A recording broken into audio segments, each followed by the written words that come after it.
Hello बच्चों, चलिए प्रश्न देखते हैं। प्रश्न है, विदलन तथा ब्लास्टुला भवन का वर्णन कीजिए।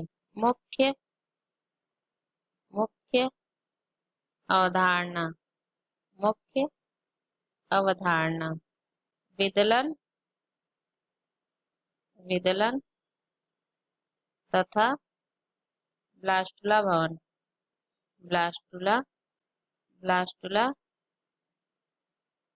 भवन। आइए जानते हैं। पहले विदलन किसे कहते हैं। विदलन क्या होता है? निषेचन के बाद जब नर युग्मक और मादा युग्मक मिल जाते हैं तो ये निषेचन कहलाता है। इसके बाद युग्मनज बनते हैं। युग्मनज का निर्माण होता है। युग्मनज में बहुत तेजी से जो है समसूत्री विभाजन होता है। समसूत्री विभाजन होता है। अतः जो कोशिकाएं होती हैं वो अनेक कोशिकाओं का समूह बन जाता है।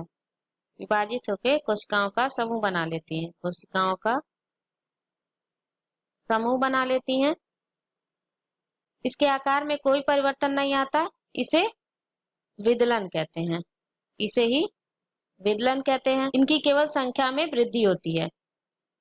संख्या में कोशिकाओं में जो संख्या कोशिकाओं की होती है उनमें वृद्धि होती है, लेकिन उनके आकार में वृद्धि नहीं होती है।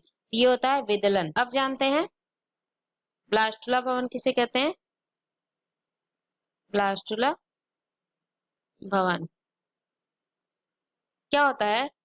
जब विदलन हो जाता है, विदलन के बाद मारुला होता है, मारुला के बाद ब्लास्टुला अवस्था आता है। ब्लास्टुला अवस्था आता है, जिसमें क्या होता है? ब्लास्टुला अवस्था में, मारुला अवस्था में यह एक ठोस गेंद के समान होता है, जबकि ब्लास्टुला अवस्था खोखले गेंद के समान होता है। इस तरीके से। और इसमें कोरक पुट्टी का निर्माण होता है। जब कोरक पुट्टी का निर्माण होता है तो जो इसमें कोरक खंड होते हैं, कोरक खंड होते हैं, वो फिर से ये कोरक खंड व्यवस्थित होते हैं ब्लास्टुला अवस्था में। और जो कोरक खंड होते हैं फिर ये इकट्ठा हो जाते हैं परिधि पर। यहाँ पे इकट्ठा हो जाते हैं। यहाँ पे इसे कहते हैं पोषक कोरक परत। पोषक कोरक परत। और बीच में होता है कोरक गुहा। कोरक गुहा।